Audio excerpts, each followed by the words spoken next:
Welcome to Bears on Tap, hosted by Kyle Juice Michalski, Quentin Q. Crisco, Sonny Verma, and the one and only Ron Luce. Bringing you all the news, analysis, and opinions on the charter franchise, Chicago Bears.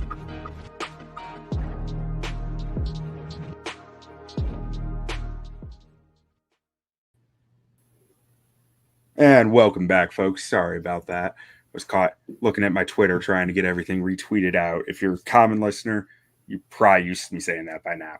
But tonight, we are here to talk about Hard Knocks. I am joined by Brendan Sugrue, assistant editor for the Bears Wire and of Hard Knocks Twitter fame at this point. If you watched the recent episode, you saw his tweet go up on the screen there about Eberflus's wonderful beard. But Brendan, how are you doing tonight? Dude, I'm ecstatic, man. That was fun. Like, it was a fun show, and I had a feeling that my tweet might get featured because the NFL Films kind of reached out yesterday, but I wasn't exactly sure. So as soon as they started talking about Eberflus's flow, I'm like, oh, this might be it. But that was fun. Just the little, 2 seconds of fame there. But it was such a fun episode. Like, this was such a great debut for Hard Knocks. I mean, for you and me, and I'm sure a lot of other Bears fans, it's really interesting to see, like, we live this every day. We are just watching and covering practices and just seeing the different things and now seeing it come together to life on screen and just kind of like in a television manner. It's really, really cool to see, but this was such a fun episode. I loved it. So I'm just having a blast right now. How about you? Yeah, no, I was very much like, I didn't quite know what to expect with it. Cause like, for someone who might not be as involved in the day to day of like watching the Bears news and watching out for every little thing, you might get more bits and pieces of it. But I was kind of almost wondering, like, I wonder how much they're going to show that I haven't seen yet, being someone who's so like obsessive about the Bears and try to see everything. And I was surprised by how much access they really had and gave, and how much behind the scenes we saw. I thought it was really cool, really interesting.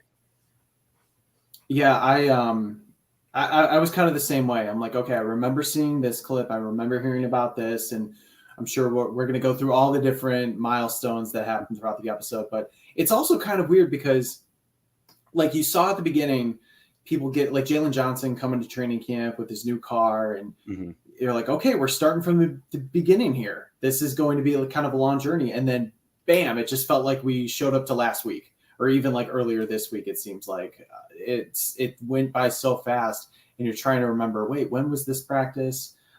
Did we see that behind the scenes? I'm not really sure.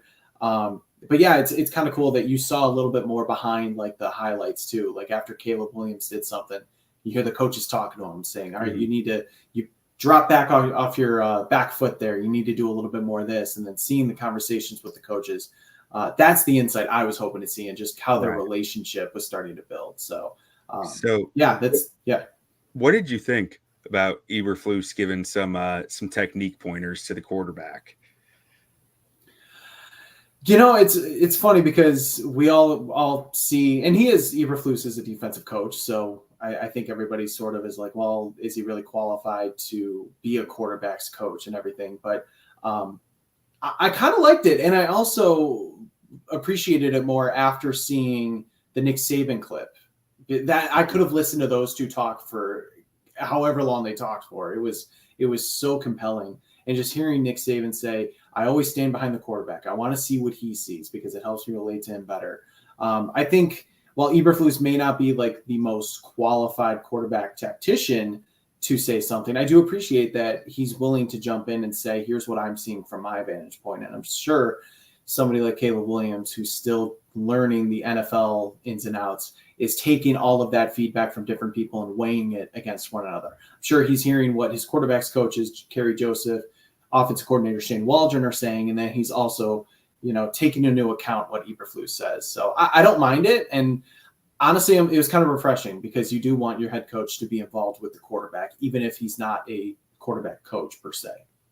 Right. And we were sold as Eberflus is this CEO type head coach, right? And to me, it was I really enjoyed seeing how active he was in the quarterback room, but not being the overarching voice either. You know, it was like he was just sitting back, listening, learning, maybe saying a thing or two here and there. But it seemed like for the most part, when he was in that quarterback room, it was like he was listening and trying to take that back onto the practice field as things that he might, say in Caleb's ear or something like that. So I thought it was really interesting to actually see him at work in the way that he was, sitting in rooms of areas that, as a quarterback, he's a linebacker. We saw the highlights of him, and by the way, could his pads get any bigger, you think? Oh my God. When they showed him, I was like, there's no way that's Eberflus. I'm like, good God. I love it. I absolutely love it. And I mean, it was really cool to see, like you mentioned, Saban in there because, Saban was the head coach when Eberflus played there for a year. I believe it was at Toledo. And I knew when they hired Eberflus that his coaching tree, does fall all the way back to Saban from his playing days, which it was interesting to see. And I'm glad to see that connection is still there, because you always wonder a little bit about, like, he was his head coach for a year 30 years ago or whatever it is. You wonder how strong that connection actually is, if there's any communication there. And I got the vibe that there probably is a little more communication there, just being in the coaches club and that connection kind of. But I couldn't help but hope that Saban spent a little bit of time with the defensive backs too. Yes. It's interesting you say that, because I also had the same thought going through my head, because I'm like, wow, that's a long time. And think about all of the coaches, not just players, but coaches that Saban has had in the time that he's been a coach, and the different stops that he's had, and the fact that he's still close, in at least relatively so, with Eberflus to come down. But man, when you see Saban there just standing next to Eberflus, Saban still has that presence. There is such a presence, and I'm not going to use the word aura because that's just so played out now, but he really commands the room when he's in there. And I just kept thinking, like, can you just like stay a little longer? Like maybe take this like 30-minute thing into like a few days and just rub off a little bit more on the Bears coaching staff. But yeah, I'm really glad that they showed him spending time with the DBs too. And you wonder what some of those conversations went like too with some of those players. But that was special. Yeah. You almost wonder if enough short clips of Saban doing this go viral, will HBO throw him some money and just be like, just come do a show with us? That would be great. Yeah. Do like the Peyton's Places, but Saban stops or something, and just have him tour around the country. It'd be great. I'd watch it. Yeah. And one thing that stuck out in the early part to me was how much Eberflus, and it was really probably the first scene where you saw him addressing the whole team. It was him talking about winning habits, like the wins and losses don't matter as much as the habits that you form. And it made me kind of think through this. And I'm curious what your opinion is. Do you think the Bears have been forming winning habits the first 2 years under Eberflus? With the first year, when they won 3 games, they were a fundamentally sound team at the very least. They were not committing those pre-snap penalties. They were a lot more buttoned up, even if they didn't have the talent. You could give the coaching staff, and I'm putting more Eberflus than anything because the assistants are gone now. You can give Eberflus a little bit more credit there, or at least benefit of the doubt.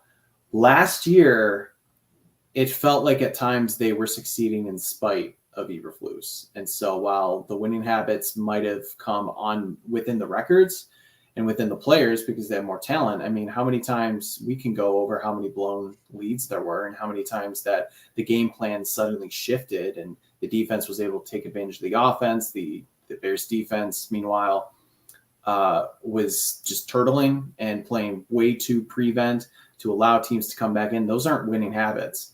So he definitely has to practice what he preaches a little bit more from the coaching standpoint. And I know the players have to get it done, but it just felt like at times the coaching staff wasn't putting the players in the best position to succeed, particularly late in games. And that reflects poorly on them. So, I think in some even though they improved last year, you could say that some of their habits did not, and they actually degraded or something, because just the process, I think, wasn't there. What do you think? Yeah, that's an interesting take because my first, as I was thinking it through, I was thinking like, year one, they stripped this thing down to the bones.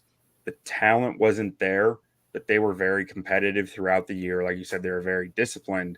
And there was a lot to think of like, okay, they are building these guys. The work is evident.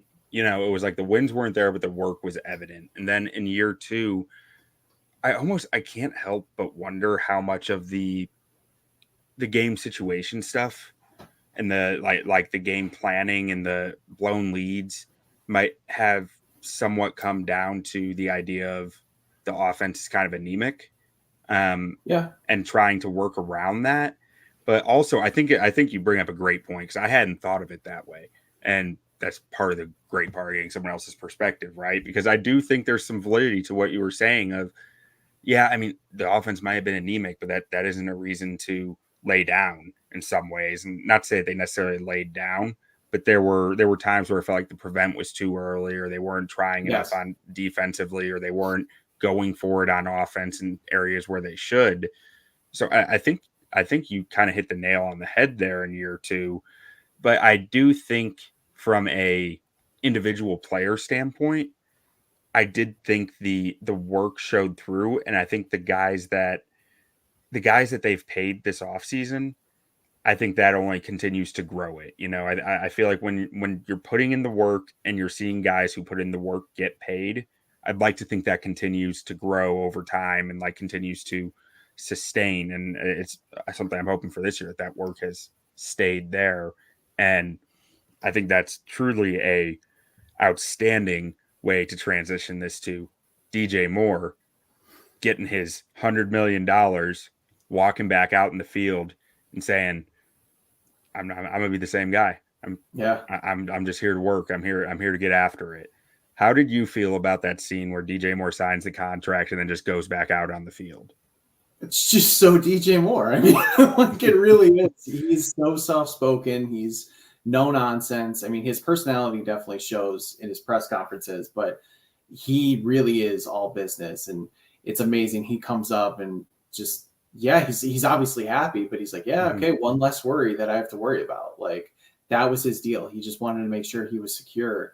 And just going back out on the practice field, and some of the guys that Nate Davis was like, did you just get paid? He's like, like not trying to like draw too much attention to it. I thought that was funny, by the way, that Nate Davis was like, oh, you got more money? Like, right. It couldn't have been better than that. Exactly. But him and him dapping up Keenan, it really seems like that their friendship has shown even through the Bears clips too, but you could see it a little bit in Hard Knocks too. The one thing I wish we saw though was the locker room sort of reaction when everybody found out, because it was still pretty hush hush when they were in practice. And you heard DJ Moore in the press conference say the locker room went berserk. I mean, we want to see that. That'd be cool. Yeah. That everybody has DJ's back, but it just further proves the type of player that Ryan Poles and Matt Eberflus want to put on this team, and that's somebody like DJ Moore. I mean, shoot, Ryan Poles said it. He's like, we're doing this because DJ's a hard worker. He's been consistent. He's productive. He might have said like good teammate. I don't know, but he was basically just listing off everything that we all knew about DJ Moore. And that was really cool to see. We got a comment here putting us on celebrity alert with special guest Brendan Sugrue of the Hard Knocks fame, of course. But I had to give a shout out to the comment there. But yeah, I thought it was interesting, or not even interesting, just like, of course, this is the guy he goes to talk to. DJ Moore gets his $100 million, goes parks right next to Mercedes Lewis and is chatting him up about, I assume, finances. Like, I think that can be, it has to be it, right? Yeah. Oh my gosh. Yeah. I totally forgot about that. Yeah. He was right next to him. And again, surrounding the team with these type of players. This is I don't know how you feel. I think so far, this is such a likable Bears team. It feels like the egos are put in check, especially at the wide receiver position, where that's not always the case. You have veteran leaders like Moore, Allen, Mercedes Lewis. Yeah, the defense can get chippy and chirpy, but it feels like overall there's no like like D-bags on the team or anything like that. I don't know how you feel. I agree. Very, very much likable. And I mean, I think that's some of that is probably the effect of having a handful of very likable guys, and that, some of the guys who might be less likable on a lot of teams can kind of fall in the background. Then they're not the highlight of it, or they're not the front facing ones. But I think that's the truth of any likable team in the league. You have the guys up front, the leaders, the guys who are, with the microphone or on the camera. Those guys being that likable takes a lot of the weight off the rest of the team to be that same front, I think. Mm-hmm. But you said likability. Caleb is about as likable. Like, I am so impressed by how smooth he is on the microphone, how caring he is in his responses, and how much he's, I guess, constantly talking about growth and improvement. And it's like, is there much more that you want to hear from him, or is he pretty much just getting acing this whole process right now? I think he's doing a phenomenal job. And I think, again, for people like you and me, and not to just, I'm just talking about like more casual NFL fans who maybe are still learning more about Caleb Williams. They've probably heard the Hollywood type, like, the diva type. We know that that's been dispelled by the press conferences, by the interviews, what he's done on and off the field. But now you're truly seeing it in its rawest form, I would say. And I kind of appreciated that they kind of started everything out with him missing a ton of throws and not having the right mechanics, and talking about improvement. After, of course, by the way, they did that sick Bull Serious intro.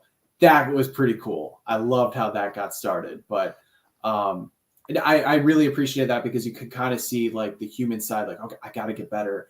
I got to do this. And he's talking to his teammates. Hey, I'm going to be better. I'm going to get this. And I think that was a great way to sort of center him early on. And then you watch him grow and grow.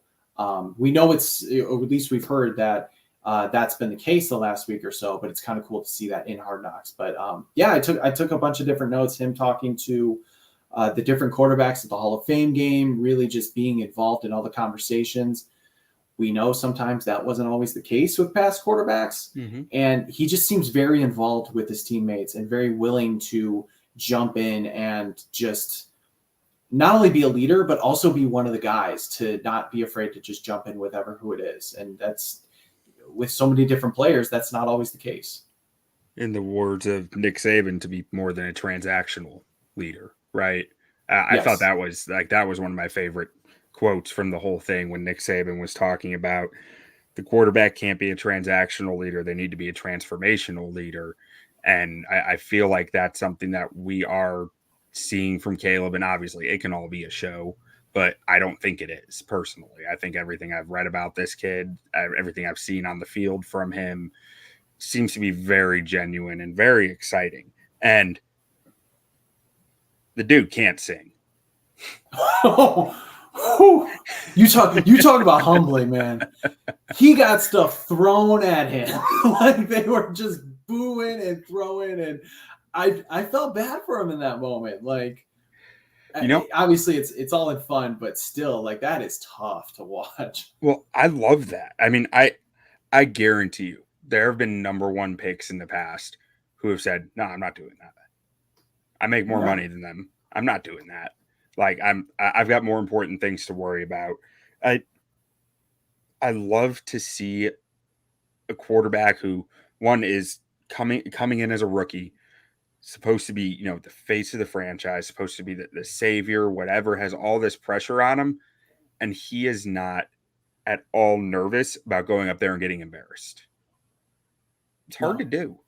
I'm nervous about getting embarrassed on this show every time, and he's not worried about getting embarrassed on television, of doing that on anything.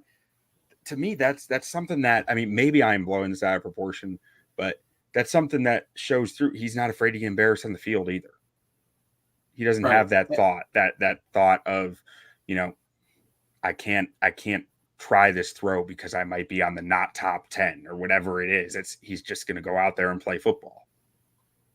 While also immediately after saying he got a $25.5 million signing bonus, basically saying to everybody in that room, I have more money in this one transaction than most of you are making this year alone. And obviously we saw that during the Hall of Fame game. The Tyson Bagent reaction was priceless, but you then have to say, like, I'm getting this money. That's not hard to that's hard to do as well. I think for anybody to say, hi, my name's so-and-so, here's how much I'm making. And then to just embarrass yourself and have the courage to do that. I do think it is harder than people might think. And I think you bring up a great point, because we all see these episodes. We all see the different rookie quarterbacks do this, or rookie at all, over the last few years when it comes to Hard Knocks. And we laugh and we say, oh, okay. But then when you really think about it, when it's your team and you're like, oh, wow, yeah, that, like, I've seen this guy in press conferences and just seen him everywhere. That does seem kind of hard to do. It puts it in a different perspective, I guess. Now, another guy who had to get up there and sing, can they just give Theo Bennett full citizenship now? Like, I think it should be that simple, right? I think that should be the new citizenship test. You just sing God Bless the USA in nothing but American Eagle undies with somebody playing mini cymbals behind you. I love Fluz's nickname for him, the Canadian Eagle. That was great. That had me laughing. But on Fluz, I liked seeing his glow up a little bit. And it was nice to have a full, like, breakdown of how it actually happened, because I remember when I was like, it had to be his wife or his daughters or something. It was like, okay, we got the backstory. His wife was the mastermind behind it, and it's great that she got her own shine to say that too, because Flus has talked a little bit about it. We've obviously seen it, but to have her say, yeah, like, I want him to do this, here's who I think, like that, I thought that was really cool, and just like a cool bonding moment for them, because you just you don't ever hear from the coaches' wives or anything like that. So it was a nice glimpse into there. And you knew it was going to be a talking point just because of how everything transpired this offseason. And I'm also hoping that I think his media press conferences have improved quite a bit. He's a lot more clear. And I'm hoping that also transcends to the locker room too, when talking with players. We did hear a lot of him using the right. We're going to be good players, right? Just using that as a crutch. I'm hoping that goes away a little bit. But I was I'm with you. I'm very, very happy to see that. And I want to see it kind of progress and see if he continues to get more comfortable, not only talking with the media, but his own players and leading from the front of the room. Because we know the last few years that he's kind of struggled with that a little bit. It's been a little corny at times. Well, and I mean, my thing with that always is it's corny unless it works, right? It hasn't worked yet, so it's been corny, but it starts working. Next thing you know, you're Dan Campbell, or you're like Dan Campbell was the corniest, or Jonathan Gannon. Still gets crap about how corny he was, but like football coaches are just kind of corny too. Like they are. You're right. Yeah. But have you seen the meme that was going around from the Olympics, the shooting one where it's like the one guy has like a wild scope and the arch back and it's like offensive coordinator, and there's the dude just holding it like out and shooting. It's like defensive coordinator. Yeah. Which one does Flus fit under now? Oh, wow. Wow. Because he was the picture of the defensive coordinator, and now it's like he looks like he might be calling plays based on his aesthetic.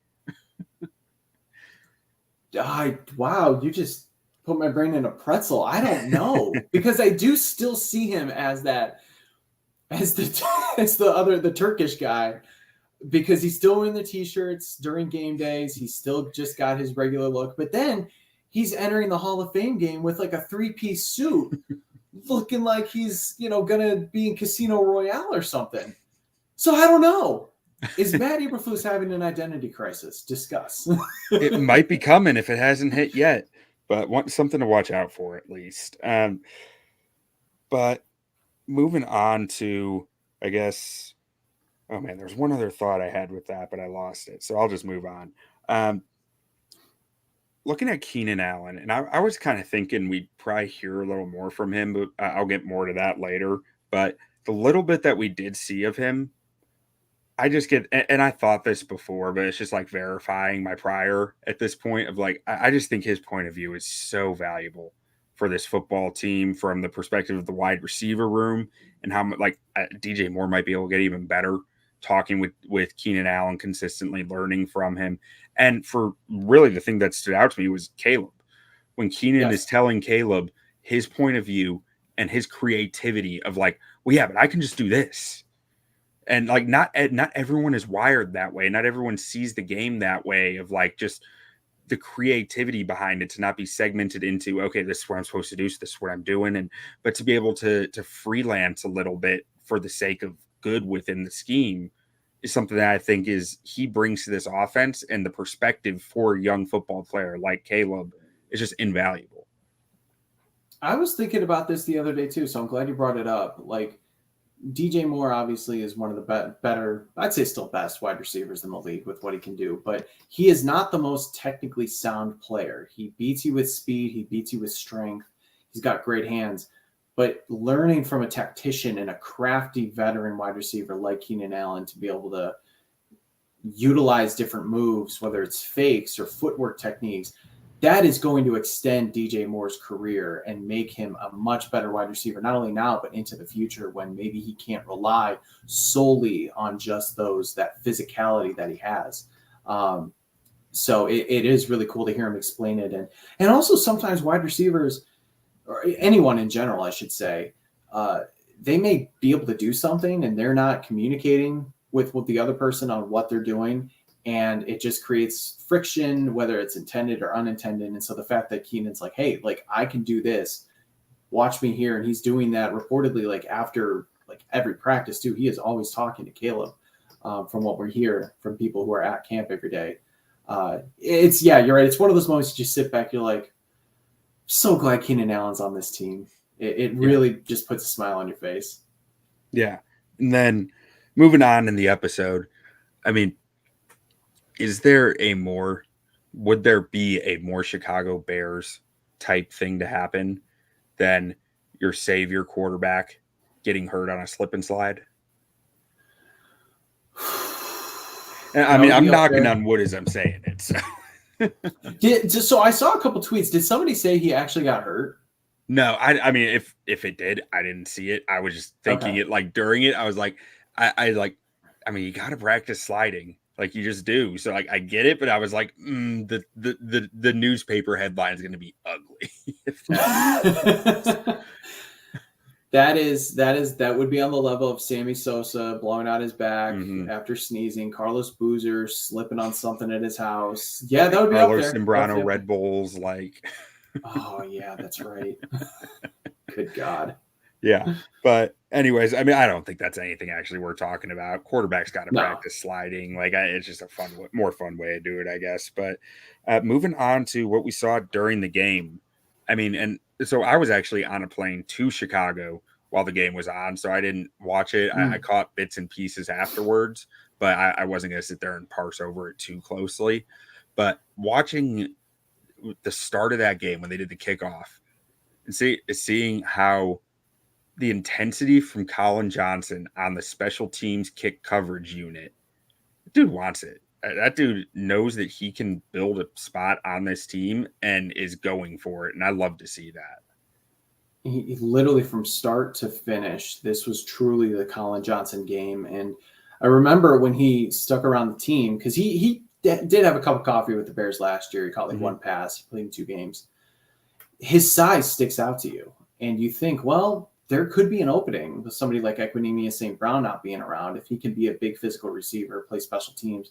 But just seeing and hearing how much he wanted it and how special it was for him.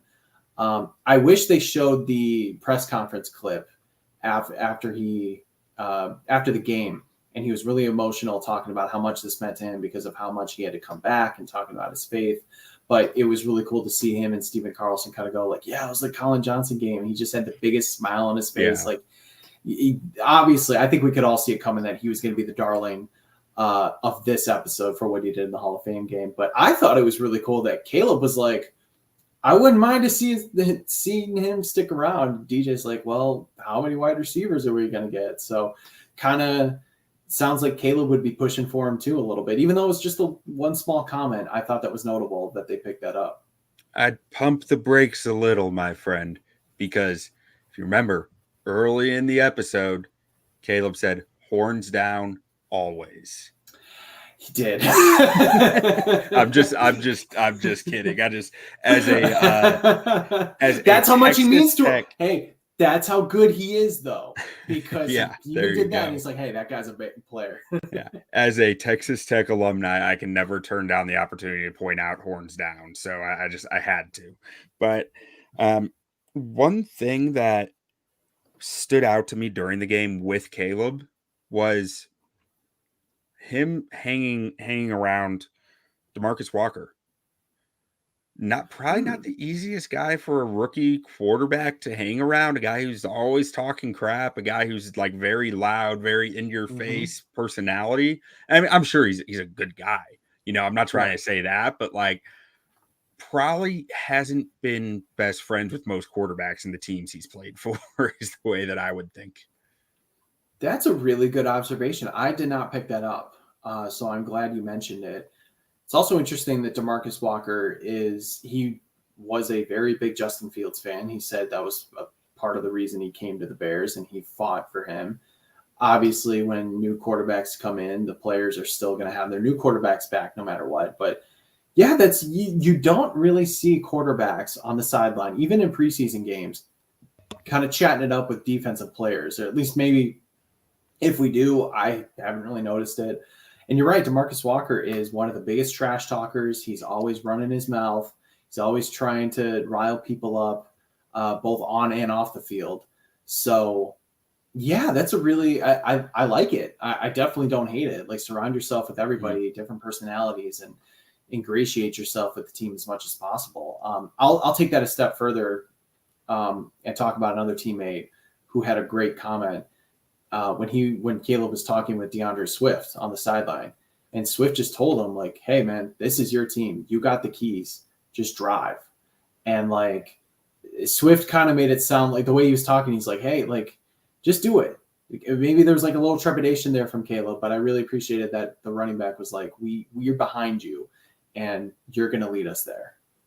Yeah. And I mean, that just makes, because Swift being the free agent acquisition running back, like, and I remember in the off-season Hard Knocks with the Giants, when they were talking free agent running backs, they mentioned Swift, and they said he's going to be hard to get out of Philly. He's from there.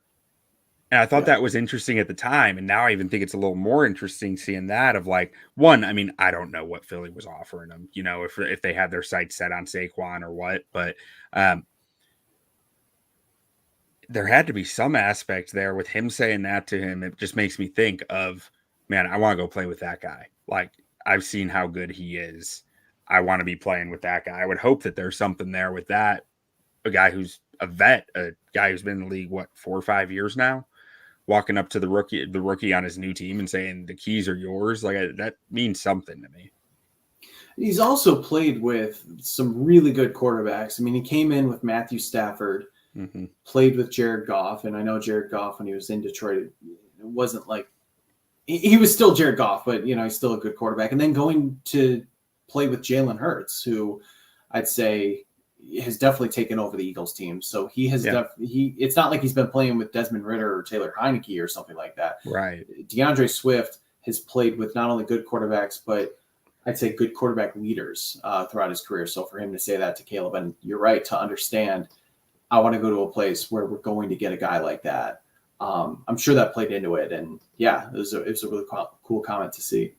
Now, I had 2 more thoughts before we get to some of our wrap-up topics. But the first one is the one I said earlier. I had one more thing and I couldn't remember it, so I was moving on. It was about Eberflus and the corniness. And it's like, yeah, it's there. But also, I mean, watching this last year, Nathaniel Hackett, I couldn't watch Nathaniel Hackett addressing the offense. You know, it's like, so it makes me feel kind of good. And maybe that's not something to feel good about, but that I didn't feel that same level of like discomfort watching it.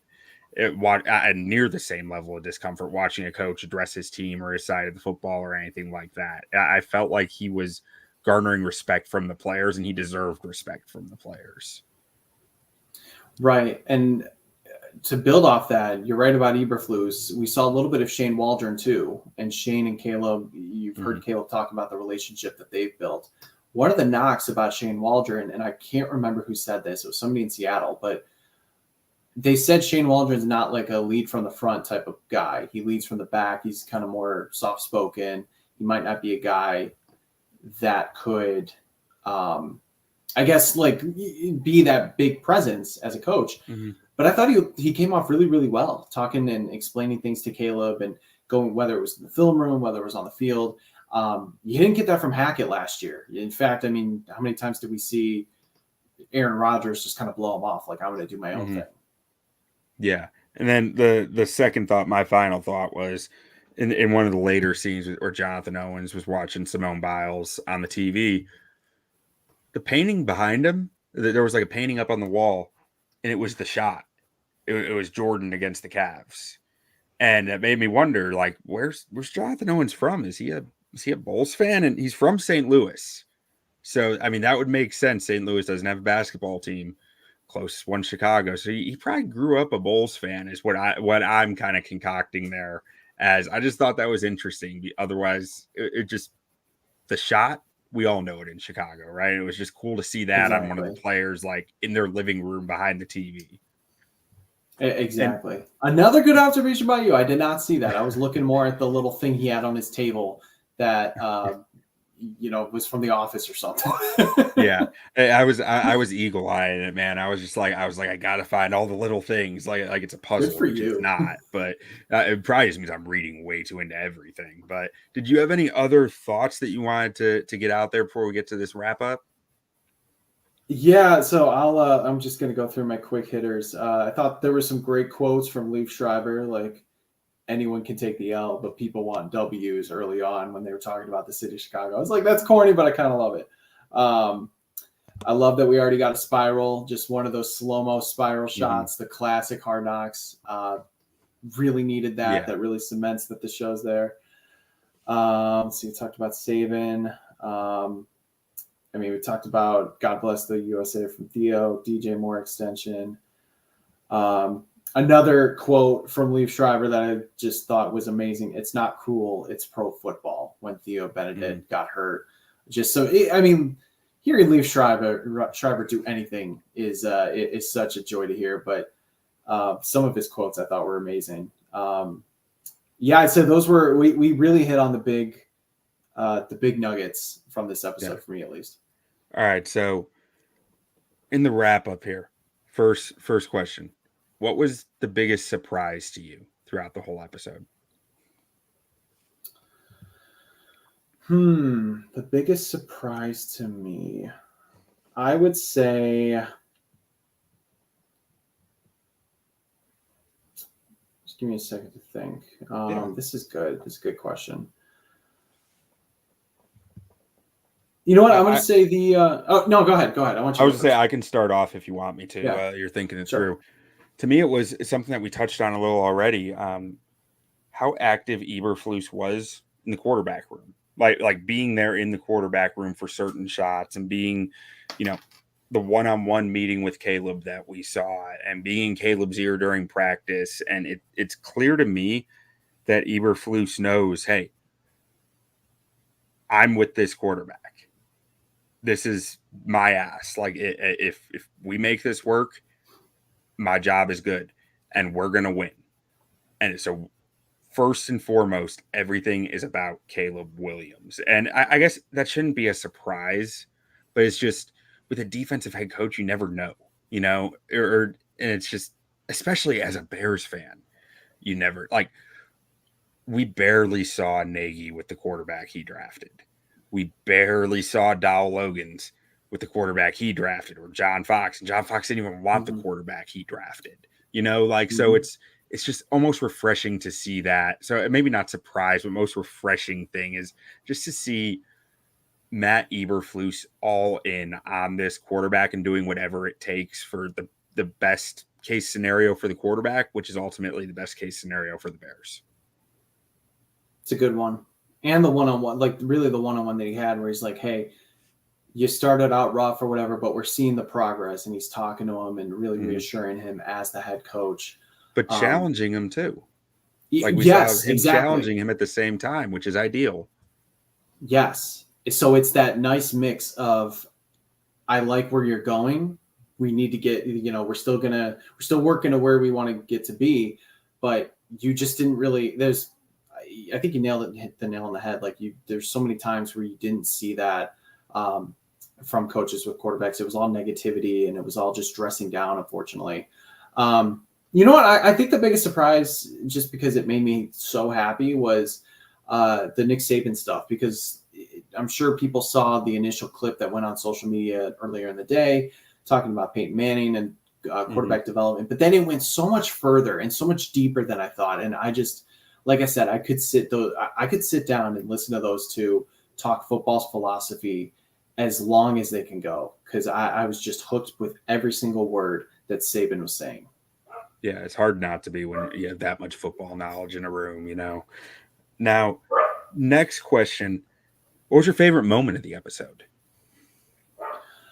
Well, besides my little cameo on Hard Knocks, Yeah, I will not count that. That's fair. That's fair.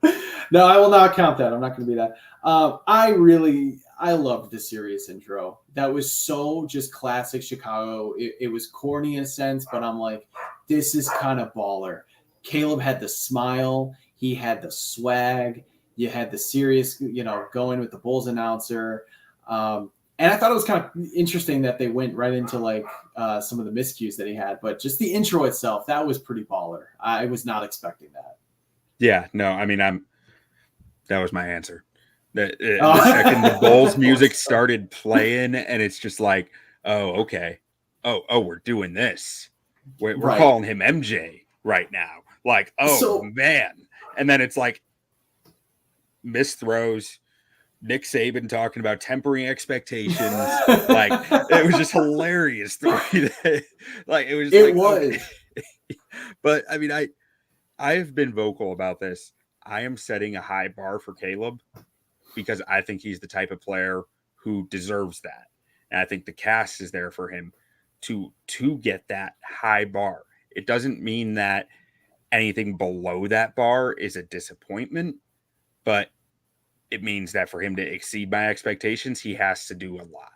And I think that MJ music fits in perfectly with that. As high as that might be, as high of praise, as out there it might be for a Bears fan to be saying that, I truly believe after, all the tape study I did on Caleb going to the draft and all the articles I've read, everything I could find on the guy, I think he's going to be great. And I think you expect greatness from that. And the MJ music was just the cherry on top of that for me. Caleb did say in his opening press conference when somebody said, are you worried about high expectations? He's like, why, Doc? Love that. And so he would definitely agree with you. Set those expectations high and do your best to hit them. So yeah. We're on the same page there. I like that. Right. Now, what do you wish you saw a little bit more of? Or this could definitely be a player, a topic, anything. Yeah. There's a few answers. Definitely the DJ Moore extension, reaction from the rest of the team, just because I think that would have been really cool. Special to see with how much he meant to them. I would say a little bit more from the defensive backs, actually. We didn't really see much. For as talkative of a group as they are, I fully expected to get more Jaquan Brisker and Jalen Johnson. We saw Jalen Johnson early on, but I was just talking about his car. There really wasn't much going on there. So I expected a little bit more there. And I was fully expecting this, but I'm not mad that we didn't get it. I was fully expecting to see a just feature on Kevin Warren. Yeah. I didn't need it, but I'm glad it wasn't there. Yeah. I mean, it might be coming. who knows? I mean, they could Yeah. fill a whole episode with stadium stuff. Following around at the beginning of his day, like he Hey, watches the first episode and he's just like, "No, you need to come see how I start my day." what better political tool is there to push tax dollars, whichever way you're trying to push them, than saying, "Oh, we got an HBO show going out to the country. We're going to paint whatever picture we want." He had to get the lakefront shot. They had to get the lakefront shot early on. Yeah. So for me, what I wish I saw more of is DeMarcus Walker. Dude's got a big personality. He likes a camera. He likes a microphone. I think there's a lot of fun to be had in following him around. And I would expect one of these episodes, we're going to see a lot more of him. But rolling into that, what potential storylines do you see coming for the next few episodes? Or like they could be shots in the dark. They could be something you really expect to see. But what are your thoughts on where they should take this? This is very interesting because this is now where we get into we've been covering this team and we know the things that are going on. And it's kind of a little surprising that things weren't even mentioned. I'm going to talk about Nate Davis. He hasn't really practiced. They even showed him with a quote, and they didn't mention the fact that he has missed a dozen, not a dozen, but like a week of practices. And I think with quotes coming out now from Eberflus, I wonder if that starts to become a topic of conversation and if there's more things that get shown. We know that the Bears have editing powers, so maybe they are being as selective as possible to, not talk about those things. But yeah, I would just say some of the availability stuff, like with Davis and potentially Kyler Gordon. Let's see. Yeah, I'd say those are the two big ones, I would say. What about you? Mine are a bit more mainstream. So I would expect to see much more Colin Johnson in one of the next few episodes, maybe the very next one, because you don't know if he's going to keep it up. So like it makes sense for them to get into it right away. Simone Biles coming home. I imagine we're going to see a lot of Simone Biles once she's back. I assume that's within the timeline of the show. I mean, I feel like it has to be, but I'm not too sure about that.